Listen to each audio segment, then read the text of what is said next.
तमाम प्रिय श्रोता बंधुओं से अनुरोध है कि सोनोटोन कैसेट कंपनी से आपने अब तक चुलबुल भांजा भाग 1 सुना और अब सोनोटोन कैसेट कंपनी से ही चुलबुल भांजा भाग 2 सुनने जा रहे हैं।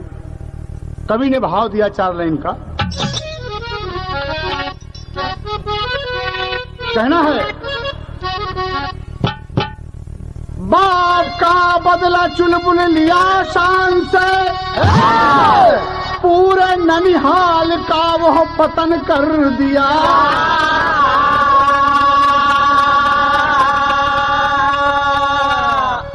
बाद कुछ दिन के सब मामियां चल बसी, अरे उन सबों का कफन और दफन कर दिया।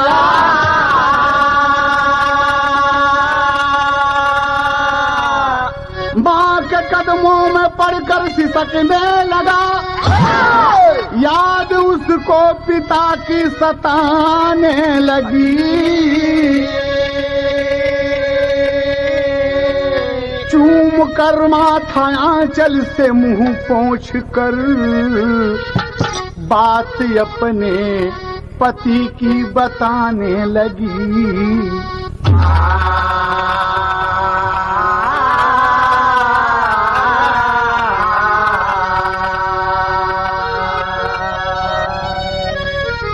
चुलबुल आज अपनी माँ के कदमों में पड़ा है, रोने लगा। उसे पिताजी की याद आ गई कि ये माँ, मैंने अपने बाप का बदला कितनी शानदारी से लिया है माँ। माँ ने कहा, एकदम सच है बेटा। कहा, माँ, पिताजी स्वर्गपुरी से देख रहे होंगे कि हमारा बेटा कितना बड़ा कमाल किया चुलबुल। माँ कहती है कि धन्य हो मेरे लाल, धन्य हो। उनकी भी एक अभिलाषा थी। कहा, क्या अभिलाषा थी माँ, जरा बताओ तो। माँ बेटवा का माथा चूम के क्या कहा था बाबूजी? ताज है।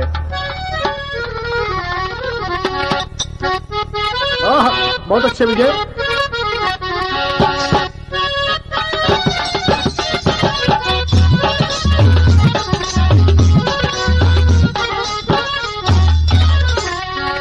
यही कहना है कि तेरे बाप ने कहा था, तेरे बाप ने कहा था, चुलबुल मेरा दुलारा। बाप ने कहा था, चुलबुल मेरा दुलारा। तेरे बाप ने कहा था, चुलबुल मेरा दुलारा। तेरे बाप ने कहा, तेरे बाप ने कहा था, चुलबुल मेरा दुलारा। तेरे बाप ने कहा था, चुलबुल मेरा दुलारा। तेरे बाप ने कहा था, चुलबुल मेरा दुलारा।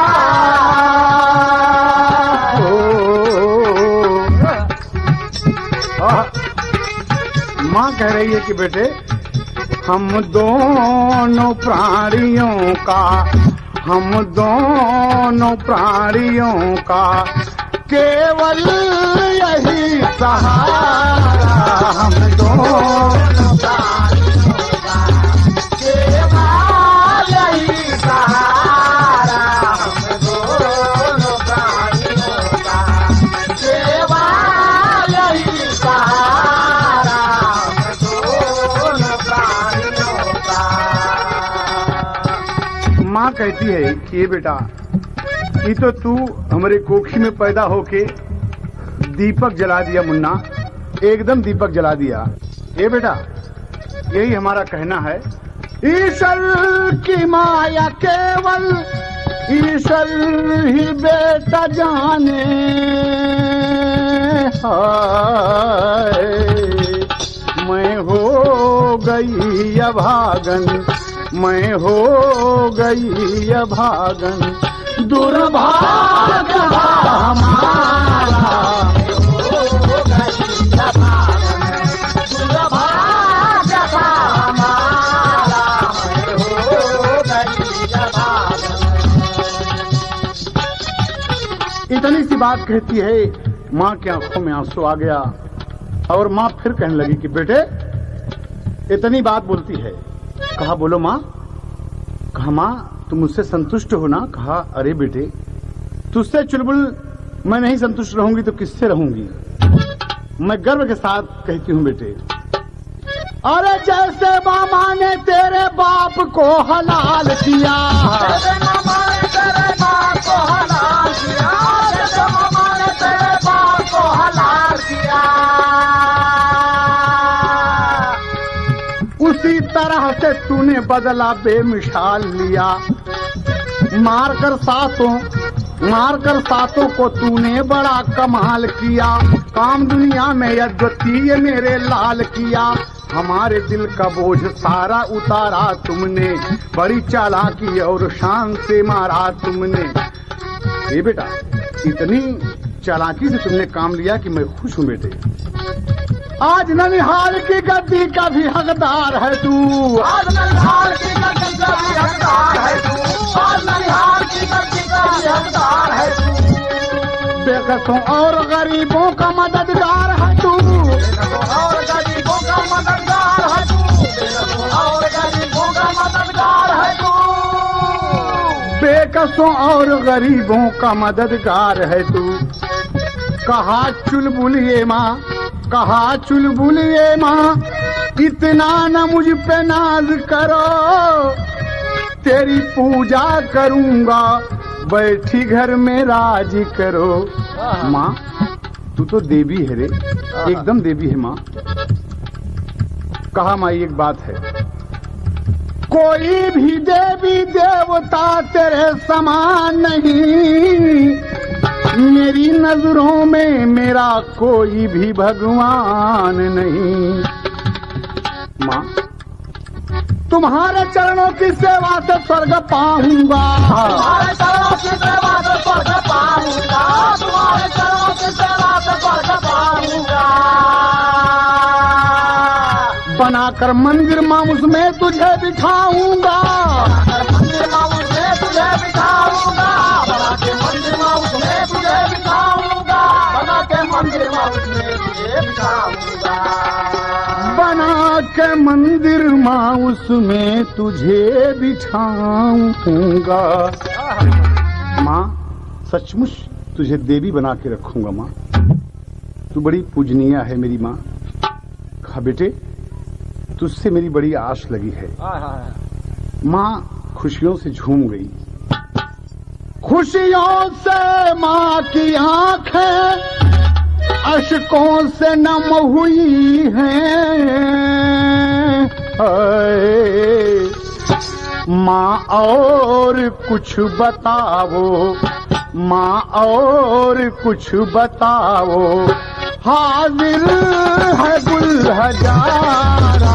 माँ और कुछ बताओ, हाजिर है गुल हजारा। माँ और कुछ बताओ, हाजिर है गुल हजारा। माँ और कुछ बताओ। माँ अब तो ये बात हो गई माँ, थोड़ा और कुछ बताओ ना माँ, कि मैं आगे भी कुछ कमाल दिखाऊं। कहा ना ना ना ना ना, अरे ये बेटवा कितना बड़ा कमाल कर गया, बहुत कुछ किया। कहा नहीं माँ कोई ऐसी बात बताओ जो मैं फिर उसे अंजाम दे सकूं। माँ हंस पड़ी और बोली कि ये मुन्ना एक बात बताइए आपसे। कहा बोलो माँ क्या कहना चाहती हो। कहा आजकल हमारे मन में एक बात है, तमाम गांव देश में भी चर्चा का विषय बनल बा। कहे कहा कि चुलबुल तोहार बड़ा चालाक है, बड़ा होशियार है। तो कहे माँ लोग का कहा थी, एक ही तरह लगा भोजपुरी में। बहुत अच्छे विजय। अरे मतारी कहा था कि ये बेटवा, अरे जहां जहां हम न गई दी, अरे हमारा से कहें सब लोग बेटौआ भइल बियाह जोग। बेटौआ भइल बियाह जोग, बेटौआ भइल बियाह जोग। दाम दाम मान गइली, दाम दाम मान गइली, हमारा से कहे सब लोग बेटौआ भइल बियाह जोग, बेटौआ भइल बियाह जोग। चुलबुल हंसने लगा। अरे माँ एका ये सब कहा कि चुलबुल बियाहने के साथ हमार शादी हुई माँ। कहे हाँ यही बोले कहा कि तुम्हार बेटवा बियाह लाए हुई जो। कहा है माई सुना माई चिंता का तनिको बात ना हो। माई कहा था बेटवा सुन ला अब तक तोहरे बेटावा का, अब तक तोहरे बेटावा का भागिया जगलबा। अब तक तोहरे बेटावा का भागिया जगलबा, अब तक तोहरे बेटावा का भागिया जगलबा। तोहरा से चुलबुल, तोहरा से चुलबुल हमारी असिया लगलबा। तोहरा से चुलबुल हमारी असिया लगलबा, तोहरा से चुलबुल हमारी असिया लगलबा। लोगवन का बतिया सुन सुन, लोगवन का बतिया सुन सुन ये राम होई गईले रो। बेटौआ भइल बियाह जोग, बेटौआ भइल बियाह जोग, बेटौआ भइल बियाह जोग। दाम दाम मान गइली, दाम दाम मान गइली, प्रयागराज कहे सब लोग बेटौआ भइल बियाह जोग, बेटौआ भइल बियाह जोग। कहा है माई एकर मतलब कि तोहरो मन बा ऐसा ना।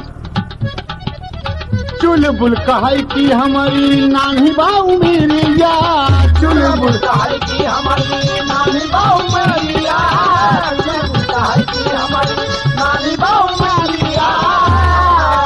हो जा जवान माई आ जाई गुजरिया, हो जा जवान माई आ जाई गुजरिया, हो जा जवान माई आ जाई गुजरिया। मनवा पुरौती होई है, और मनवा पुरौती होई है बनी है जब संजोग। बेटौआ भइल बियाह जोग, बेटौआ भइल बियाह जोग, बेटौआ भइल बियाह जोग।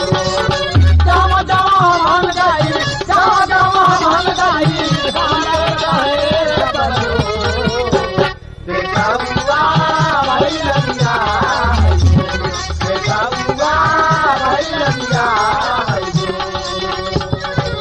कहा माई शादी बियाह ये सब संजोग का बात है। अरे जब हमारे नसीब में होई माई हो जाई।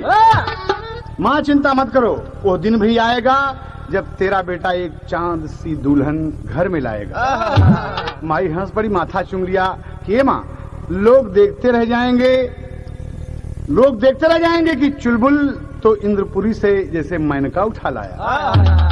तू कहा जाना तू मना करो अरे मेरी मेहरारू आए माराई एकदम बढ़िया आई माई। गुलरी फूल है। माई हंस पड़ी और बोला था का कहा थे ए मुन्ना कभी को टेरी के भाव देना पड़ा। हाय हाय कहा मुन्ना वो दिन जब आ जाई हमरे आगे तो पहुरव आ घर घर बटबई बचवा, पहुरव आ घर घर बटबई बचवा। अरे जौने दिनवा बदी है मुड़ावा पे मऊरवा, पहुरवा घर घर बटबई बचवा।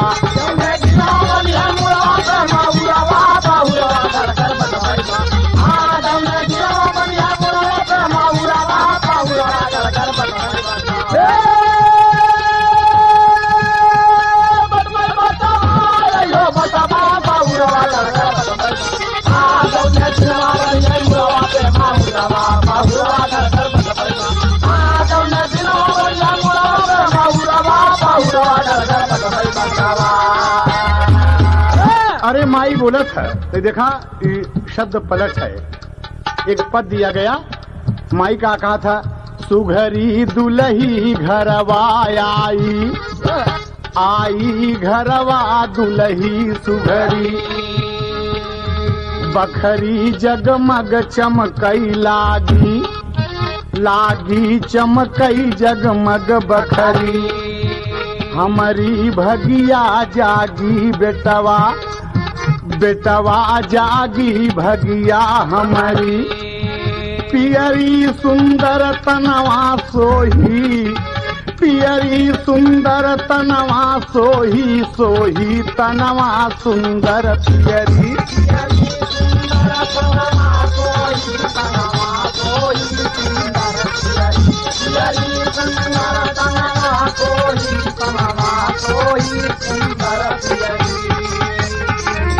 कहा बेटवा उस समय जब आ जाई तो कहा था, पियरी पहिर के बहू उतारब हंसी गाँव टोला। चुलबुलवा हंसत बकरे माई तोहरे इतनी खुशी बा। कहा पियरी पहिर के बहू उतारब हंसी गाँव टोला, अरे टोला मोहल्ला मंगल गाही,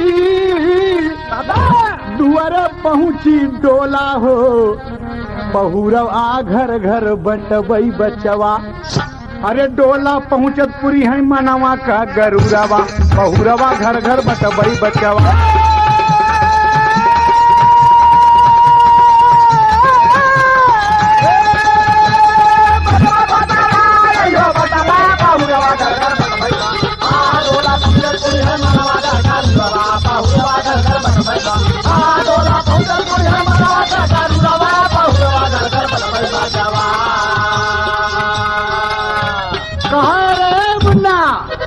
एक बात सुन ला, हमार सपना पूर जाई, एकदम मन पुरा जाई बेटवा, जौने दिन उ दिन आ जाई। चुलबुल समझ गया कि माँ को अब बहू की जरूरत महसूस होने लगी है। तमाम रिश्ते लोग ले लेके आए कि अरे भैया चुलबुलवा का ब्याह कर दिया, लेकिन चुलबुलवा तमाम रिश्ता देखे, चुपे चुपे जाके दुल्हनी देख ले और इनकार दे कि ना ना ना ना। मतारी कहा था कि ये मुन्ना अरे शादी कर लेना, एक दुल्हन ले आवे, 2 रोटी बना के हमका देना बुढ़ौती में भैया। कहे माँ दुल्हन आएगी जरूर आएगी, दुल्हन आएगी जरूर आएगी, मैं शादी बिना पैसे के करूंगा। और सुन ले मतारी, दुल्हन बिना खर्चा के आई, जैसा कि तुम जानती हो माँ कि हम अपनी बुद्धि से इतना बड़ा धन एकत्रित किए ही माई, वैसे दुल्हनियों अपने आप बिना पैसा के चली आई। माई कहे अरे बिना पैसा के दुल्हन कैसे आ जाई मुन्ना? कहा आई माई सोच में पड़ गई हुआ कि कैसे बिना खर्च खराबा बारात गई दुल्हन कैसे आई? फिर आई माई। और चुलबुल आज कहा था कि ये माई आज हमके 20,000 रुपया दे दे। कहा 20,000 रुपया का कर तू? कहे माई दे दे, शायद या तो हेरे या तो हो रहे। कहे 20,000 कहे हाँ, और 20,000 माई निकाल के पैसा दे दिया। जब 20,000 रुपया लेके वो चला तो अपने मन में सोचे लगा अब उसे एक सुंदर दुल्हन की तलाश है कि दुल्हन कहाँ मिले हमके। और अपने मन में सोच के जाता कि ये माई यहाँ तो हमारा नाम चुलबुल बा, लेकिन हम जाते जब लौटब तो हमारा नाम होई अगुआ। अगुआ का बा? एकदम अगुआ माई, हमारे बियाहे में न कोनो अगुआ रही न कोनो मिडिल मैन रही, तो हम दुल्हा वही हम अगुआ है। कहन की तू दुल्हन मिल जाता है, कहन की देखा चाहिए, लेके तो लेके नहीं तो कोनो बात ही ना बमाई। तो रुपया ले लिया बाबूजी, तर्ज लगाना पड़ा।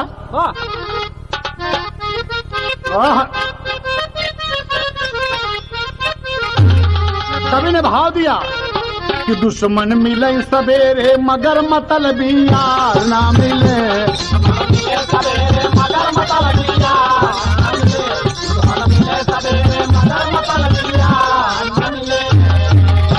दुश्मन मिले सवेरे मगर मतलबी यार ना मिले। रणुआ रहा जन्म भर, रणुआ रहा जन्म भर मगर कर कसानार ना मिले। जन्म भर मगर कर कसानार ना मिले। जन्म भर मगर कर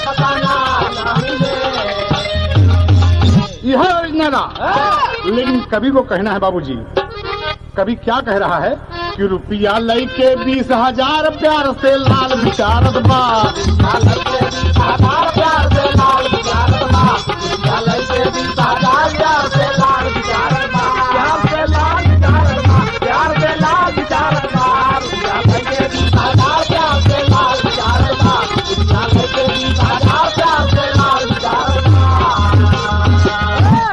रुपया लई के 20,000 प्यार से लाल विचारत बा। अब घर से लिहल सराह सिधार प्यार से लाल विचारत बा।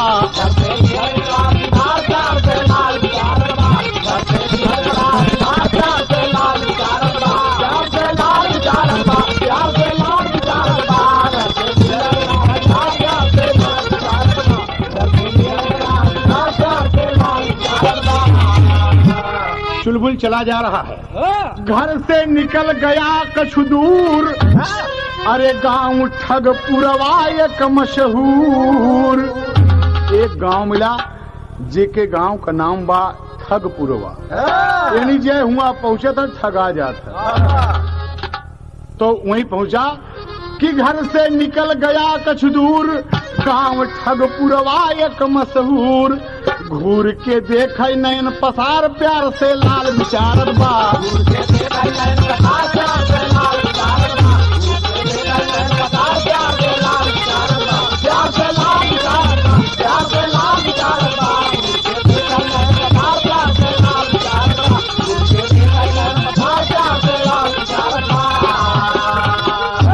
धीरे धीरे बाबूजी शाम की बेला हो रही है और इतने में ठगपुरवा गांव के सामने वो खड़ा बा और कुछ बुढ़वा दो चार थी बाबूजी मिल गए और यही कहना हुआ। चुलबुल पूछा था कि ए बाबा ये क्या बात है? कहनी गांव का क्या नाम है? कहनी गांव का नाम है ठगपुरवा। अरे अरे अरे अरे अरे अरे ठगपुरवा यानी एक मतलब कहे बचवा बड़ा खतरनाक गांव है, तू अपनी रास्ता चल जा। वह बुढ़वा मिल गई ले दो चार, चुलबुल कहने लगा पुकार। गांव ठगपुरवा है बेकार प्यार से लाल विचारत बा।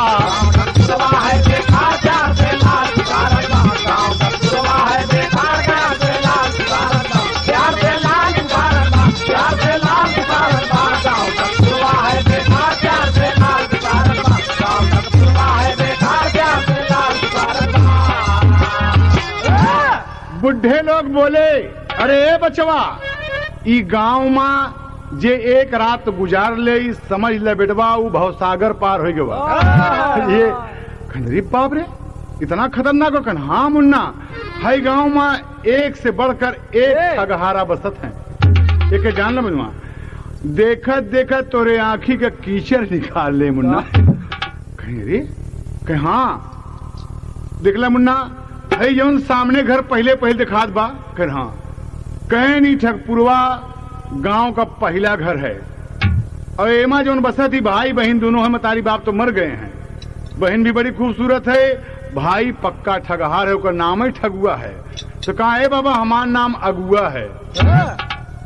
तो वो सोचे लगा कि रे कहे बचवा तू अपन रास्ता पकड़ के जाए यहाँ ना जाए मुन्ना। और कहा था चुलबुल मन में लगा सोचे कि क्यों न आज हम ठगुआ के घर ही रुक जाएं और देखिए कितना बड़ा ठगबा।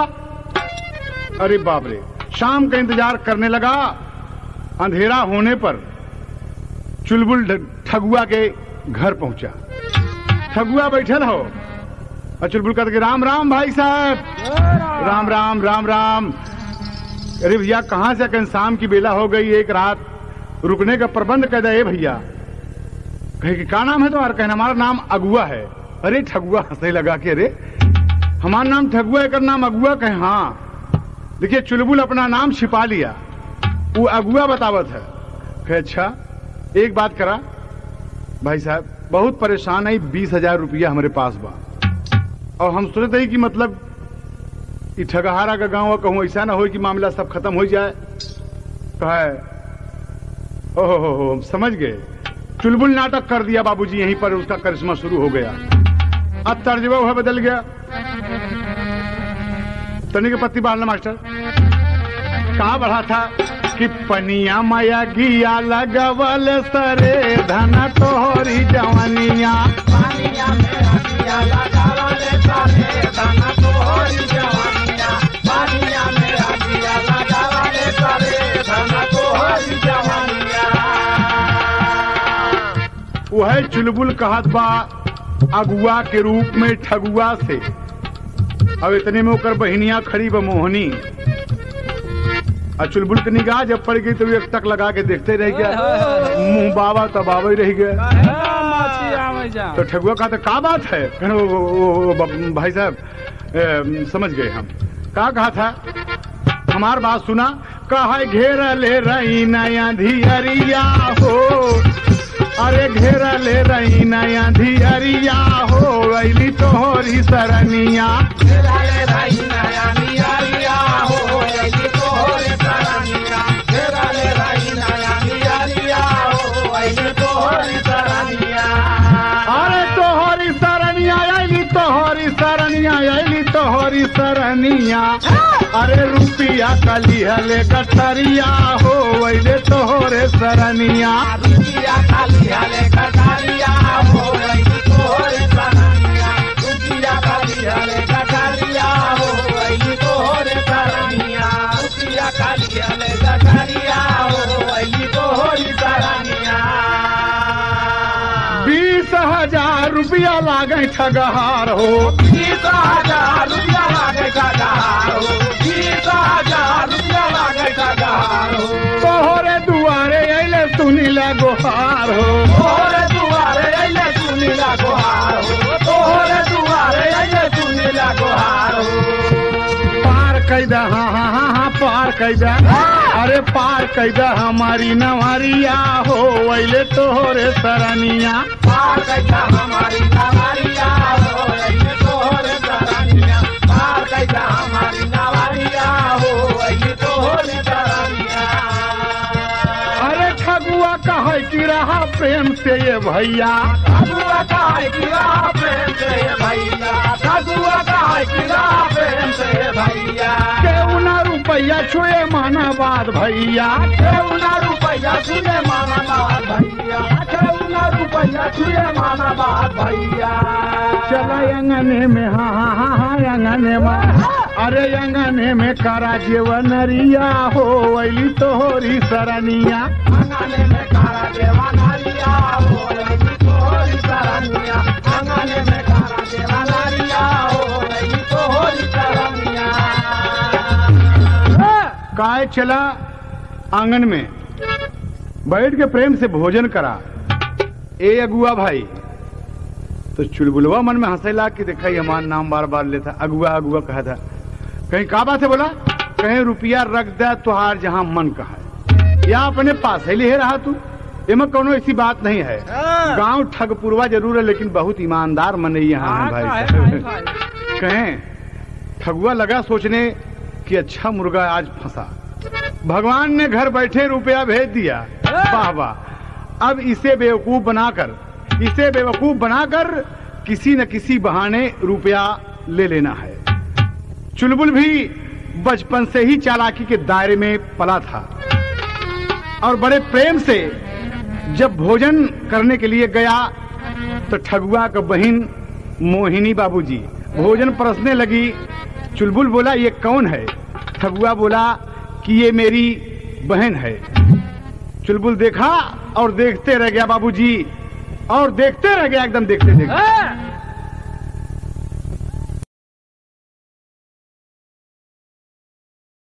बड़े आश्चर्य की बात हो गई। चुलबुल को मोहनी भाग गई। अपने मन ही मन कहने लगा बाबूजी ताज है हमारे स्वर्गीय गुरुजी बाबू रामधार यादव जी के भी गाया करते कि मोरी मैं कामयरिया कहाँ गई।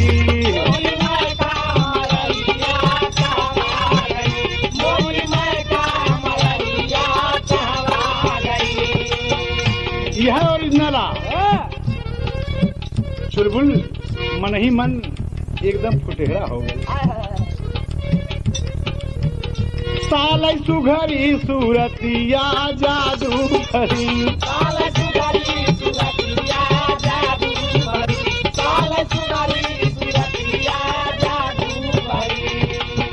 जादू भरी जादू भरी डगमगाइल नियतिया जादू भरी जगमगाइल नियतिया जादू भरी जगमगाइल नियतिया जादू भरी जब जब कवर उठावई अपन खिया नचावई ठगुआ जानई न बतिया जादू भरी भगवा जानई ना बतिया जादू भरी भगवा जानई ना बतिया जादू भरी देख चुलबुल का हाल मोहनी हो गई बेहाल धड़कई चुलबुल कई छतिया जादू भरी धड़कई चुलबुल का छतिया जादू भरी धड़कई चुलबुल का छतिया जादू भरी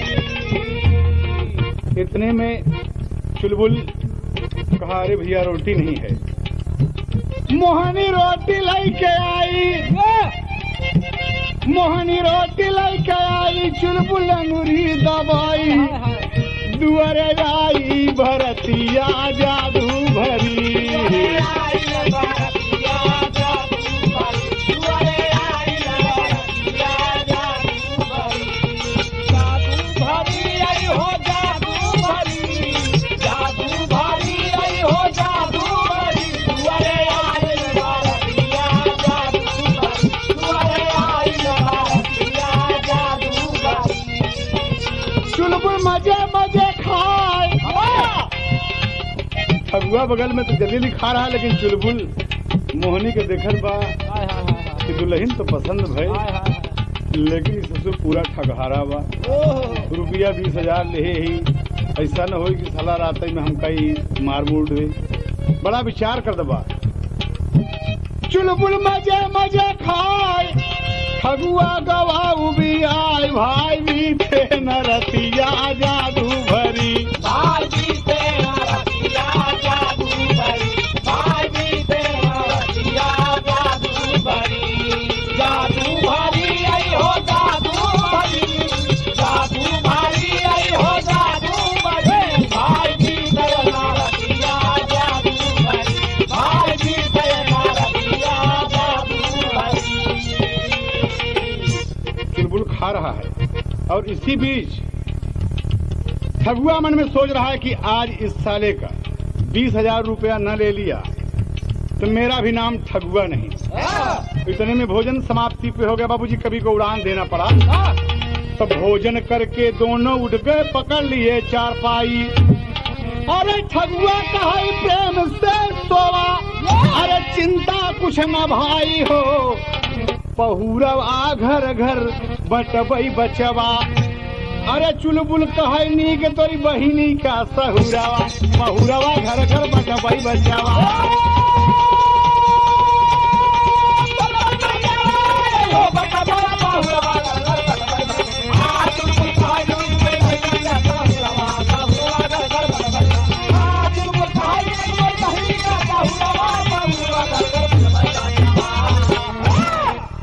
ठगुआ बैठा है बाबूजी और वह बोला कि भाई साहब कन हाँ बोलिए कन 20,000 रुपया आप रख दीजिए चारपाई पर कहा कोई बात नहीं उठा के चुलबुल रख दिया वहीं पर कहा अबुआ सुना आइए हम सब झूठ बोले कहा झूठ कहाँ कहीं आइए झूठ बोले एकदम झूठ और जिसके झूठ को जो गलत साबित कर देगा वो 20,000 रुपया उसको देगा। अरे चुलबुल तो अपने मन में समझ गए कि इस साल आप पूरा एकदम दांव लगा दिया है हमारे 20,000 रुपया ले बरे लेकिन भगवान का नाम लेकर कहता है कि चलिए आप झूठ बोलिए पहले क्या बोलना चाहते हैं। तो ठगुआ झूठ बोला था बाबूजी आज ओका ठगई चाहा था चुलबुलवा का ठगई चाहते ये 7 मामा का मार के फेंक दिए अरे ओका फेंक दिए जे सियार और बाबूजी गदा घोड़ा बेच दिया ये हिसाब का आदमी है वो और कहा थी कहा झूठ बोलिए ठगुआ झूठ बोला था कैसे बोला था तार जाओ अरे पक गईले गेहुआ लटा की गईली बालिया खाना किए गईले ना अरे खाना किए गईले ना गोरी के हाथ हाथ चूड़िया खनकी हो गई ना। गोरी के हाथ हाथ चूड़िया खनकी हो गई ना। गोरी के हाथ हाथ चूड़िया खनकी हो गई ना। यह ओरिजिनल फगुआ कह रहा है कि सुना हमार झूठ। अरे दवारी न धाई गईली चैत के महीना हेराई गईले ना। अरे हेराई गईले ना हमारा बारा धादा ही नवा हेराई गईले ना। हमारा बारा धादा ही नवा हेराई गईले ना। हमारा बारा धादा ही नवा हेराई गईले ना। पैर वो साके गेहूं घर लाई आईले।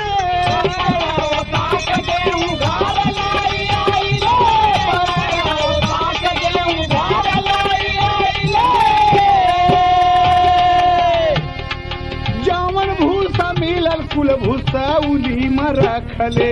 जावन भूसा में कुल भूसा वाली में रखले। जावन भूसा में कुल भूसा वाली में रखले। भाई साहब दंवरी ना दे रहे हम चैत महीना में हमारे की दहना बरधा हेराई गया। पूरा वो साइड आए गेहूं घरे ले आए भूसा भूसौली में रख दिए। अरे कई जिला हेरे बैल मिला ना नगी नवा हेराई गईले ना। हमारा बड़ा दादा ही नवा हेराई गईले ना। हमारा बारा दादा ही नवा हेराई गईले ना। हमारा बारा दादा ही नवा हेराई गईले ना। चुलबुल कहा कि बैल गायब है कहाँ तब का हुआ। कहा धीरे धीरे बीत गईले भैया एक साल हो। धीरे धीरे बीत गईले भैया एक साल हो। धीरे धीरे बीत गईले भैया एक साल हो। बीत गया फगुनवा चैत आइल हर हाल हो। गेहुआ खत्म भइले पीरा उठे सीनवा हेराई गईले ना। ए भाई साहब गेहूं खत्म हो गया एक साल बीत गया फिर फागुन बीता चैत आएगा और चैत के जब महीना आ गया तक गेहूं खत्म होत बा। हमारे घर में अब कैसे हो मामला खाली 20 सेर गेहूं बचा। बिल्कुल तब का हुआ कहे 20 सेर गेहूं बचा। 20 सेर गेहूं बचा ओ का हम पिसैले। आटा खत्म हो तो मनमा पछतैले। कहा भाई साहब 20 सेर गेहूं आखिरी में पिसाए और आखिरी में पिसाने के बाद जब अंतिम दिन का राशन रह गया तो रोटी बनी है। कहन गया घरवा में गेहूं नहीं के छूटला पसीना हेराई गईले ना। अरे हेराई गईले ना हमारा बड़ा दादा ही नवा हेराई गईले ना। हमारा बारा दादा ही नवा हेराई गईले ना। हमारा बारा दादा ही नवा हेराई गईले ना। हेराई गईले ना। हेराई गईले ना। हेराई गईले ना। हेराई गईले ना। हमारा बारा दादा ही नवा हेराई गईले ना। हमारा बारा दादा ही नवा हेराई गईले ना। काय फिर बोला काय भाई साहब 1 साल के बाद पुराना गेहूं जब खत्म हुआ और नया गेहूं अभी तैयार नहीं है। आटा समाप्त। आज अंतिम दिन जब हम अपनी रोटी का अंतिम कवर जब उठाने लगे तो चुलबुल बोला साहब तो वह बोला बाबूजी उड़ान में कहा था। कहा देखा हर की माया भैया आज भाग मोर जागल। अरे अंतिम कवर उठाए कवर से बरधा निकल के भागल हो। बहुरवा घर घर बटबई बचवा। अरे भागल बड़े जोर से चकित भइल ठकुरवा। बहुरवा घर घर बटबई बचवा।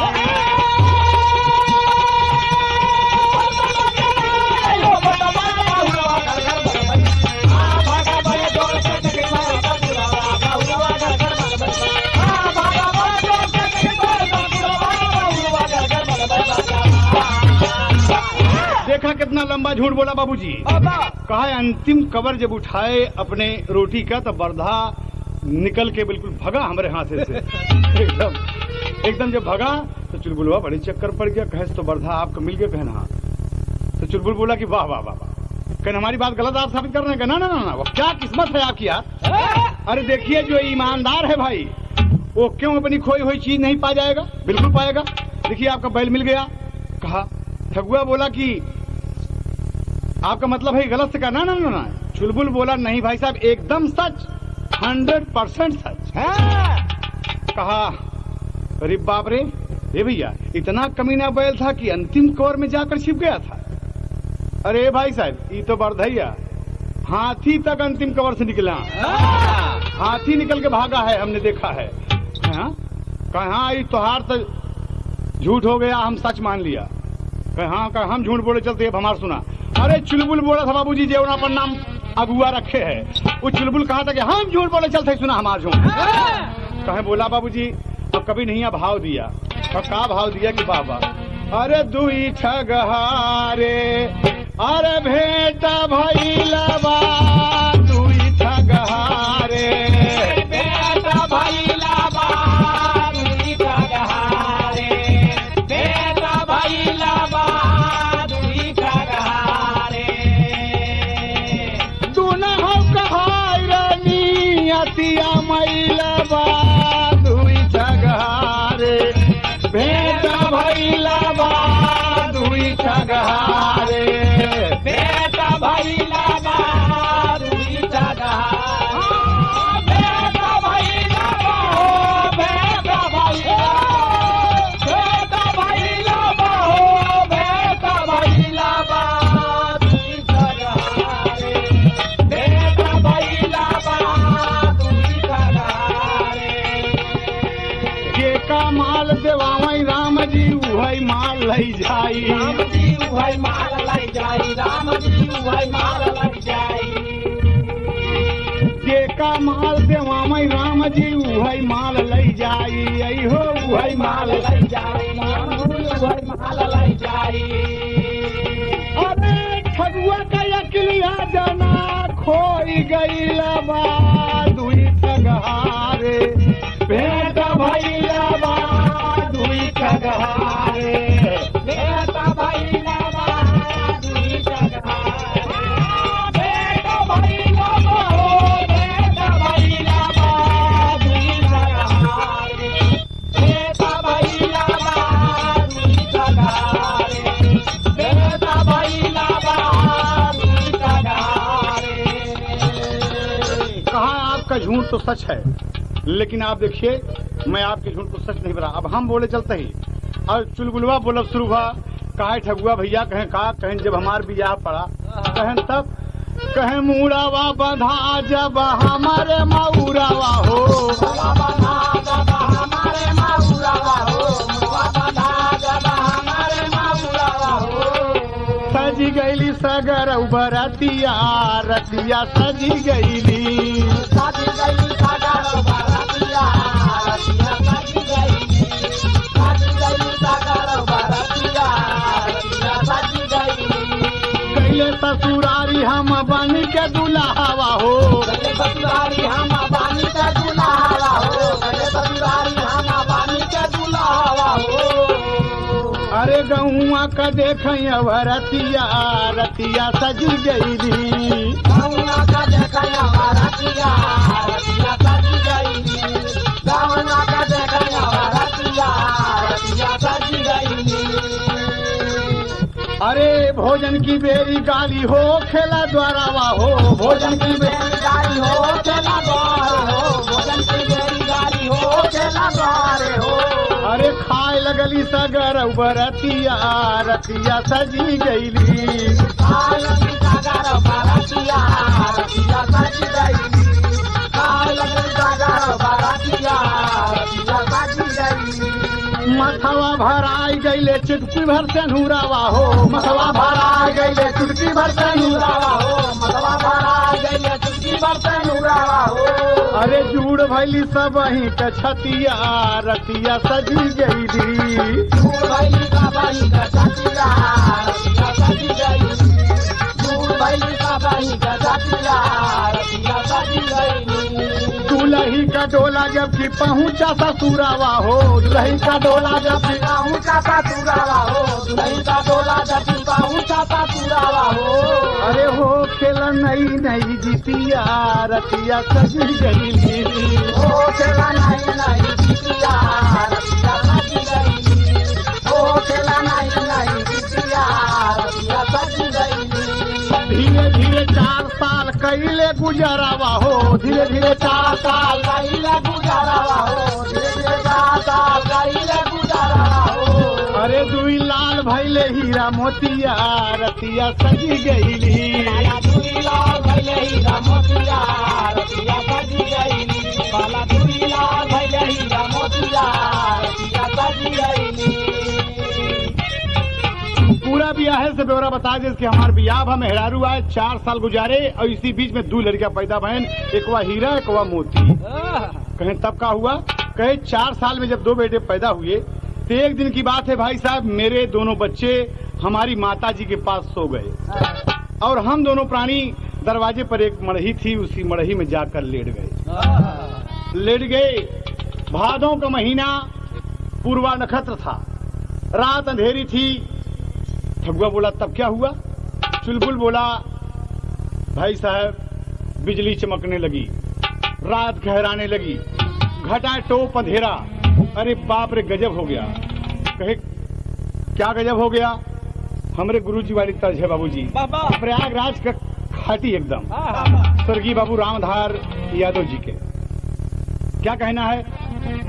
कहीं सूझे न डगरिया, अरे सूझे न डगरिया, चदरिया भीगी जाए रे, सूझे न डगरिया, चदरिया भीगी जाए रे, सूझे न डगरिया, चदरिया भीगी जाए रे, सूझे न डगरिया।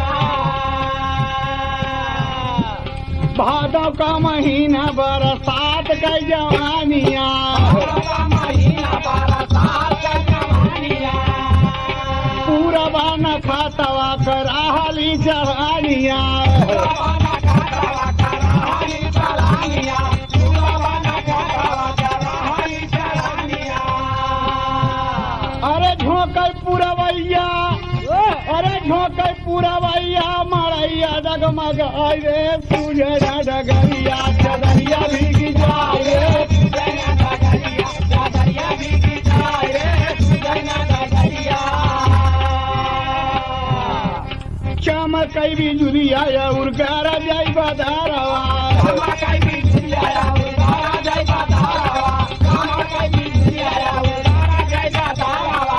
तू न हौ परानी बैठे ओढ़ के चदारवा, तू न हौ परानी बैठे ओढ़ के चदारवा, तू न हौ परानी बैठे ओढ़ के चदारवा। लिहले दुल्हिया का छाती से लगाई रे, सूझे न डगरिया भीगी जाए रे, सूझे न डगरिया। ये असली बिरहा है। सूझे न डगरिया, चदरिया भीगी जाए हो, चदरिया भीगी जाए रे, सूझे न डगरिया, चदरिया भीगी जाए रे, सूझे न डगरिया, चदरिया भीगी जाए हो, सूझे न डगरिया। इतनी बतिया लगी बाबूजी। तब हुआ कहे तब का भाई साहब जब मड़ही डगमगा गए, कहे बरखा भवानी रानी परलई मचैली, बरखा भवानी रानी परलई मचैली, बरखा भवानी रानी परलई मचैली। टूटही मड़हिया हमार बाई गईली, टूटही मड़हिया हमार बाई गईली, टूटही मड़हिया हमार बाई गईली। अरे ये तने मगैली, अरे ये तने मगैली दुल्हनिया राय रे, सूझे न डगरिया, चदरिया भीगी जाए रे, सूझे न डगरिया, चदरिया भीगी जाए रे, सूझे न चदरिया भीगी जाए, चदरिया भीगी जाए, सूझे न डगरिया। बहुत अच्छे भारत प्यार है। सूझे न डगरिया, चदरिया भीगी जाए, सूझे न डगरिया। कहे भाई साहब हमारे मेहरारू हेराई गई वहीं पानी में। कहे तब? ठगुआ बोला आपकी औरत खो गई? कहा हाँ भाई हमारी औरत उसी रात खो गई, मेरे दोनों बच्चे बिना माँ के हो गए, 2 बरस हो गया। कहे तब? अब बच्चे माँ को पूछते हैं कि मेरी माँ कहाँ है पापा, मेरी माँ कहाँ है पापा। देखा चुलबुलवा कितना सफेद झूठ बोलत बा। कहा भाई साहब मैं जगह जगह ढूंढ रहा हूँ, लेकिन आज 2 साल के बाद मेरी औरत मुझे मिल गई। कहा कैसे मिल गई बताइए। ठगुआ बोला कहाँ है वो औरत, कहाँ है, कहाँ मिली। चुलबुल बोला खड़ी सामने मोहनी बहन तोहार। अरे ओकर बहनिया भी खड़ी है बाबूजी। चुलबुल बोला खड़ी सामने मोहनी बहन तोहार। अरे ऐसे बिछड़े 2 साल भा दुलही है हमार हो। बहुरवा घर घर बटवाई बचवा। अरे प्यार से चला मोहनी अब अपने ससुरवा। बहुरवा घर घर बटवाई बचवा।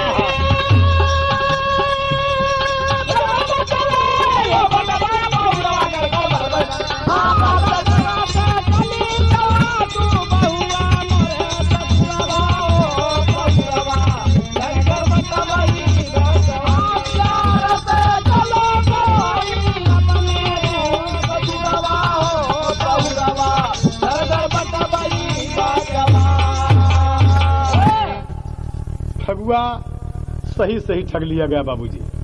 कहा चल मोहनी है हमार मेहरारुआ, यही से हमार शादी भई रही। अरे बाप रे चुलबुल बोला अगर मेरी बात गलत है तो 20,000 रुपया दीजिए। हमार झूठ अगर गलत है तो 20,000 रुपया दे, और नहीं तो अपन बहन हमारे साथ विदा कर। अरे पप्पा रे तो ठगा के सोझे मतलब। ठगुआ बोला नहीं भाई बिल्कुल आपकी बात सच है। कहें सच है तो फिर मोहनी मेरे साथ जाएगी। चलो मोहनी चल मेरी छम्मा चल मेरे साथ। ठगुआ फंस गया बाबूजी। 20,000 रुपया नहीं है, अब क्या करे। फिर पप्पा रे कैसे करी, बहन तो हमार अलू जलूल में चली जाती। ठगुआ कहे कि पैसा न लगी मेहरारू आए बाबूजी। अरे ठग आई गवा ठगुआ, अरे ठग आई गवा ठगुआ। अगुआ के हाथे ठग आई गवा ठगुआ।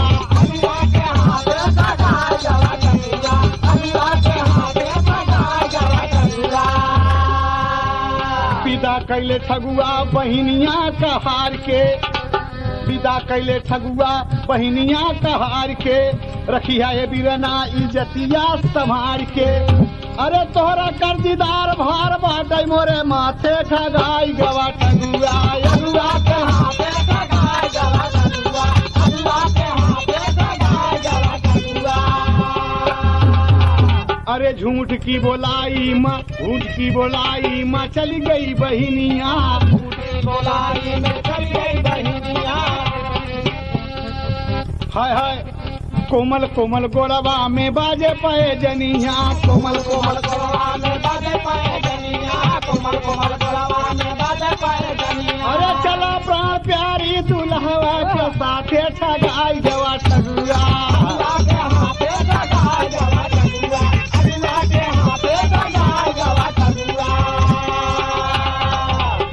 वह बोला था ठगुआ का दे भाई साहब 20,000 रुपया दे भाई। 20,000 रुपया दे भाई। 15 दिन बाद हो खतिया सजो के रखा। एक कैला याद हो। कहा हमार बहन तो जात बा, लेकिन 15 दिन बाद भाई साहब हम 20,000 रुपया दे। खबरदार हमारी बहनी के मतलब कोनो बात देखा वो सब गड़बड़ सबर न हो पावे। अरे तू नवरी आते चुलबुल ठगुआ का नाथे ठगाई गवा ठगुआ। अगुआ के हाथे ठगाई गवा ठगुआ। अगुआ के हाथे ठगाई गवा ठगुआ। बाबूजी 15 दिन का वादा हो गया और दुल्हन के लिए आए के चल गए बाबूजी। दुल्हन के लिए आए के चल गए। रास्ता में कहा था कहा मोहनी। कहा बहुत चलाक है तू, एकदम बहुत चलाक है। कहे अरे बप्पा रे अब का बताई हम। का कहने एकदम लिया गया बाबूजी। जब अपने घर मतारी से का कहा था। मतारी क्या कहा था। मतारी से अपने बोला था पापड़ में भाव है। अरे चुलबुल कहा कि आई गई ससुरारी प्यारी देखा हो। दुआरे पर बैठी हमारी महतारी प्यारी देखा हो। दुआरे पर बैठी हमारी महतारी प्यारी देखा हो। दुआरे पर बैठी हमारी महतारी प्यारी देखा हो। घूंघट बना लिया सारी समारी हो। अचरा से पाँव धरे सोच महतारी हो। नई नई है के कर आई नारी प्यारी देखा हो। अरे झटा चुलबुल की ओरी माता निहारी प्यारी देखा हो। काहे माई इस ठगपुरवा में ठगुआ की बहन है। 20,000 रुपया के झूठ बोलाई है। वो झूठ बोले हम ओकर सच मान ली, हमार झूठ को वो सच मान लिए, तुमका सच्चा तो ये तो हरे बहनी हमार मेहरारुआ। अरे पूरा किस्सा बताए तो मतरिया हंसने लगी कि अरे बारे मोर चुलबुल, बारे चुलबुल तू एकदम कमाल कह दिया। अब उस शर्त के मुताबिक बाबूजी 15 दिन इंतजार कर सका है। माई बात पक्की बा, एक इंतजार करब तबई है होई बाबूजी। तो बाबूजी जब 15 दिन 14 दिन बीत गया और नहीं आया, अब 15वें दिन देखा का हो था। अरे मुहाला टकाए ठगुआ पहुंचा दुमरवा भैया, मुहाला टकाए ठगुआ पहुंचा दुमरवा भैया, मुहाला टकाए ठगुआ पहुंचा दुमरवा भैया। चुलबुल कहे कि ब्याजा रकम चुका, हाथ जोड़ गोड़े गिर गया ठगुआ कहना लागा, रुपया न पास हमारे गईले हम ठगा। अरे लई जा बहिनिया तोहार दुल्हनिया, चुलबुल बचनिया सुन के गवा शर्मा। कहे मोहनी का तोहार मर्जी बा, तोहार भाई हार गए, अरे हम जीत गए भाई। बड़े धूमधाम से बाबूजी ठगुआ अपनी बहनी का ब्याह रच दिया, एकदम ब्याह रच दिया बाबूजी। बिना खर्चा के चुलबुलवा बोल रहा है कि ये भाई साहब हमारा नाम चुलबुल बता। अरे बप्पा रे, अगर तू चुलबुल नाम बताया होता तो का अपने घरे न रोकी था। अगुआ नाम बता के हमका ठग लिया भाई साहब। सेहत में अपने माई से कहा देखला माई दुल्हन आएगा, माई हंस पड़ी कि हमार मनौती पूरी हुई गई। देखा बाबूजी, अरे जतना कहे रहे चुलबुल दिखाई दिहले, अरे देखा से टाइम दुलही आली आई दिहले, देखा से टाइम दुलही आली आई दिहले, देखा से टाइम दुलही आली आई दिहले। एक लौता मालिक तीन स्थान का, एक तो चुलबुलवा का घर, एक ओकर ननिहाल, एक ससुरारी में। ये हमारे की ठगुआ सब कुछ होकर सौंप के संन्यास ले लिया कि इससे बड़ा ठग न मिली बाबू। 3 गद्दी का मालिक भा, एक लौता मालिक तीन स्थान का, माई धन्यवाद दिहली कृष्ण भगवान का, ईश्वर दुखिया का दुखवा नसाई दिहले। अरे देखा से तैमा दुलहिया लियाई दिहले, माई का पूर हो गई सगर मनौती। अरे दया काई दिहली बिंदाबासनी भगवती, दया काई दिहली बिंदाबासनी भगवती, दया काई दिहली बिंदाबासनी भगवती। अरे दया काई दिहली बिंदाबासनी भगवती, दया काई दिहली बिंदाबासनी भगवती, दया काई दिहली बिंदाबासनी भगवती।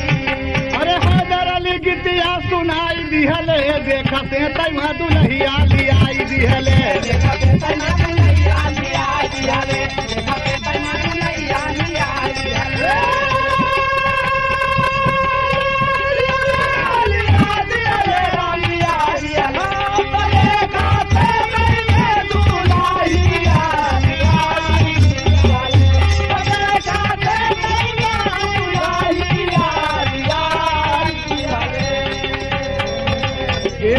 ये तो चुलबुल का दूसरा भाग रहा, और इसी कंपनी से इस चुलबुल का तीसरा भाग भी हम आपको सुनाएंगे।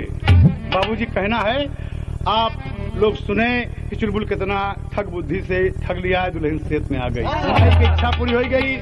और कहना है अंतिम में, भुल्लुर राम आधार स्वर्ग से भेज रहे कविताई, कविवर राजा राम सोच कर दिहले कलम चलाई हो, बहुरवा घर घर बटबई बचवा। अरे यादव विजय सिंह के माथे लगी चौरवा, बहुरवा घर घर बटबई बचवा।